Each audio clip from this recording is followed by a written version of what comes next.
बिस्मिल्लाहिर्रहमानिर्रहीम। अस्सलाम वालेकुम नाज़रीन, उम्मीद है कि आप सब खैरियत से होंगे। खूबसूरत हाथ आपकी शख्सियत की अक्कासी करते हैं। हर लड़की का ख्वाब खूबसूरत हाथ होते हैं। इसके लिए वो पार्लर जाकर मैनिक्योर करवाती हैं और हज़ारों रुपए खर्च करती हैं। आज हम घर में एक आसान सी रेमेडी शेयर करेंगे जिसके इस्तेमाल से आप बेहतरीन रिज़ल्ट हासिल कर सकेंगे और अपने हज़ारों रुपए बचा सकेंगे। हमें इसके लिए सबसे पहले वैज़लीन की ज़रूरत है। वैज़लीन जो कि पर्सनल केयर के लिए भी बहुत ज़्यादा इस्तेमाल की जाती है। वैज़लीन के बहुत से फ़ायदे हैं। वैज़लीन ख़राब स्किन को ठीक करने में मददगार साबित होती है। वैज़लीन को हम स्किन की मॉइस्चराइज़ करने के लिए भी इस्तेमाल करते हैं। वैज़लीन एक आम सी चीज़ है और ये हर किराना स्टोर से बआसानी मिल जाती है। वैज़लीन को हम बहुत सी स्किन प्रॉब्लम के लिए भी इस्तेमाल करते हैं। इसको हम मेकअप रिमूवर के तौर पर इस्तेमाल करते हैं। वैज़लीन को हम अपने आंखों के हलकों को दूर करने के लिए भी इस्तेमाल कर सकते हैं।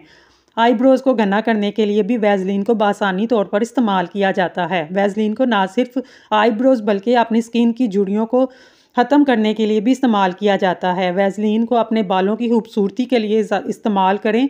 इससे आपके बाल सिल्की, घने और खूबसूरत हो जाएंगे।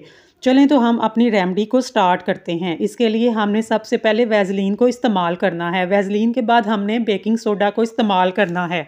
जी हाँ, बेकिंग पाउडर वो चीज़ है जिसको हम बेकिंग में इस्तेमाल करते हैं, लेकिन आज हम इस रेमेडी में भी इस्तेमाल करेंगे। इसके साथ हम थोड़ा सा दूध शामिल कर लेंगे। जैसा कि जानते होंगे कि दूध की भी बहुत ज़्यादा अफादियत है।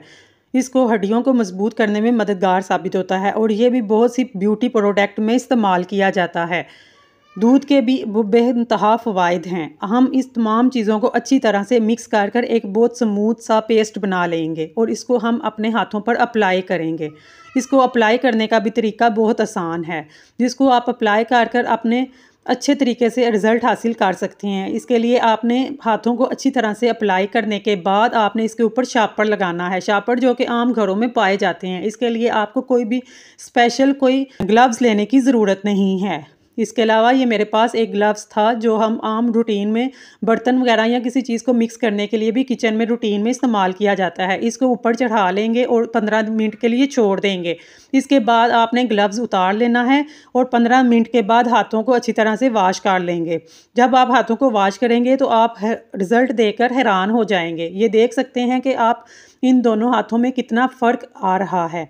अगर आपको ये हमारी रेमेडी पसंद आई है तो हमारे चैनल को सब्सक्राइब करें ताकि हम आपसे और भी रेमेडी शेयर कर सकें। शुक्रिया।